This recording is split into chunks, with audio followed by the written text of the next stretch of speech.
The wind tears at their tattered hides, carrying the stench of distant char and a cold, primal fear.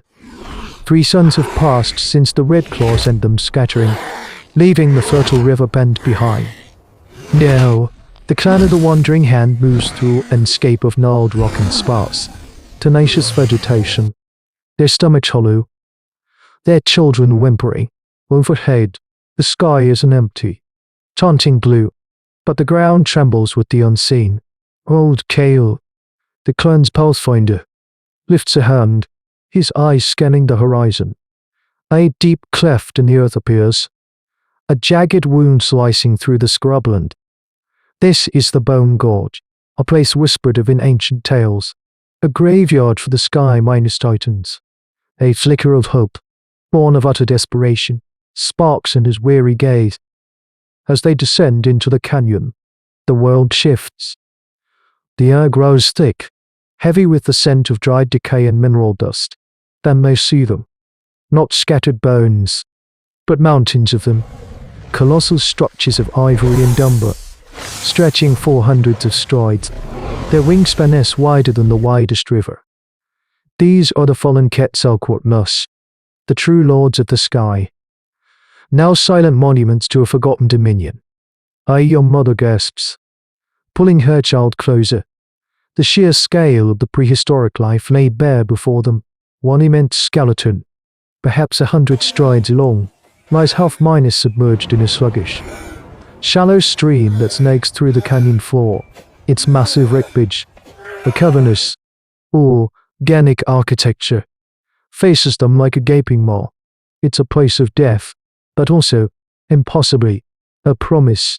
This is a glimpse into ancient earth, where creatures of impossible size roamed, and their demise offered new, brutal opportunities for ancient humans.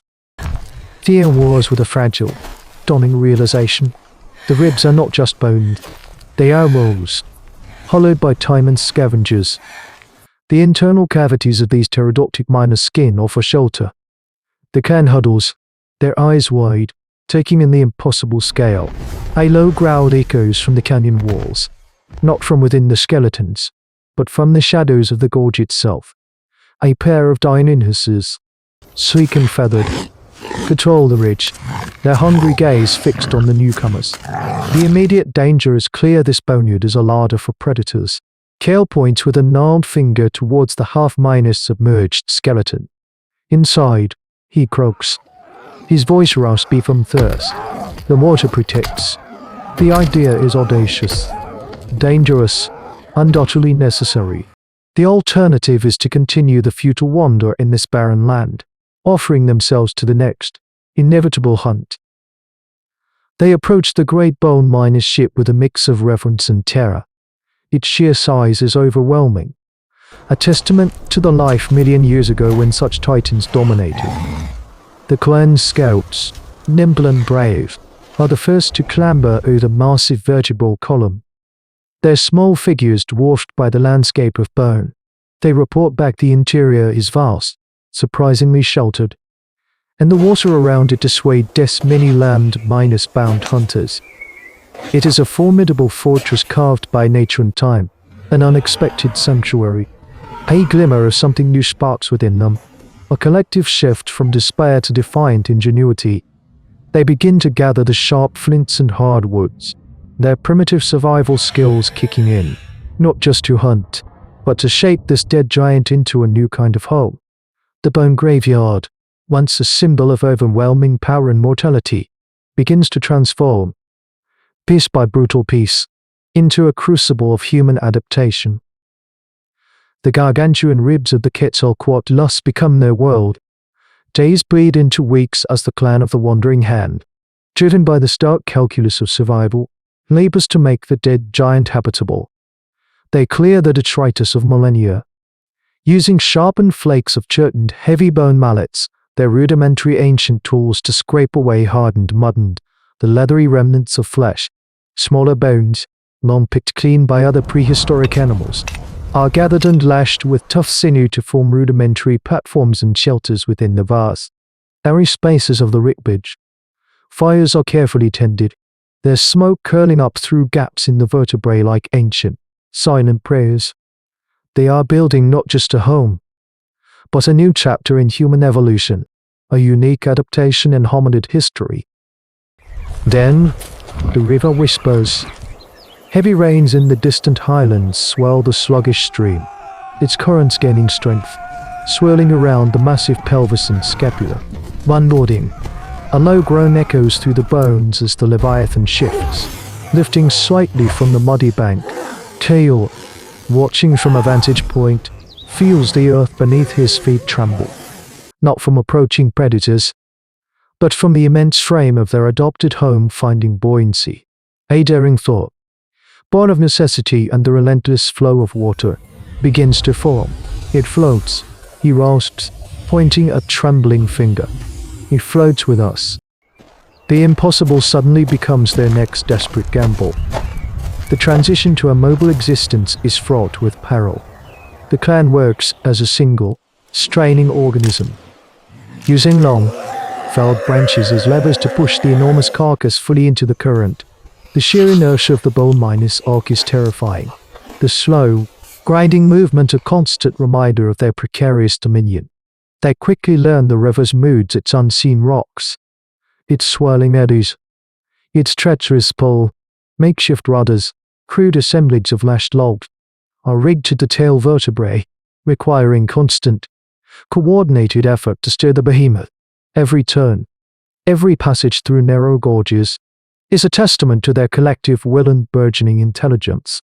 The dinosaurs may rule the land and sky, but for now, this single, improbable vessel claims the river. The river, however, has its own masters. The first attack comes at dawn, a sudden churning in the murky water beneath them. A deity I know such as a colossal, reptilian hunter, lunges from the depths, its massive jaw snapping at the exposed lower ribs. The bone minus arc shudders. Panic threatens to unravel their fragile order. But careless foresight has prepared them. Sharpened stakes, carved from the denser leg bones of smaller, ornithomimids and lashed vertically, protrude from the underside of the floating skeleton. The deity I know such as lets out a frustrated bellow, its armored hide scraping against the bone spikes, before retreating into the opaque current, leaving behind a swirl of blood. The threat from the banks is equally relentless. The scent of their fires, the distant calls of the children, draw attention. Utahraptor packs, sleek and terrifyingly intelligent, begin to stalk them from the tree line. Their piercing calls echo through the mist, a constant, gnawing anxiety. When the bone minus arc scrapes close to a gravel bar to allow for water collection, the attack is swift, for raptors burst from the undergrowth, their sickle claws glinting, aiming for the water gatherers. It is a moment of pure, desperate chaos. But the clan responds as one. Spears fly, firebrands are swung, and the coordinated shouts of the defenders create a wall of defiance. Yamilara, wielding a heavy jawbone club, strikes one Utahraptor across the snout, sending it yelping back into the trees, its mate dragging it away. The cost is high. One elder, slurred by age, is caught, his screams abruptly silenced. A hard choice is made in the heat of the moment. The arc cannot stop. They continue downstream, leaving the fallen to the merciless land. The river carrying their grief and their determination, ever onward. The river's relentless current carries the bone minus arc for many suns, past towering cliffs draped in ancient vines and through vast, some minus-drenched plains. Each bend of the water brings new challenges, new towers, forging the clan into an unyielding unit. They learn to read the river's moods like the lines on their own palms, anticipating rapids, navigating hidden ambles, and expertly positioning the massive skeletal vessel to avoid predatory snags or the watchful eyes of opportunistic allosaurus patrolling the banks. Their unique home, a testament to primitive technology born of dire need, has become an extension of themselves. A defiant thumb in the eye of a world dominated by apex predators. They are no longer just surviving. They are carving a new niche in the prehistoric world. As the river widens, the air grows humid, fragrant with the scent of flowering water plants and the distant calls of unseen creatures. They are nearing the Great Delta, a sprawling wetland where the river finally surrenders to the vast, open sea.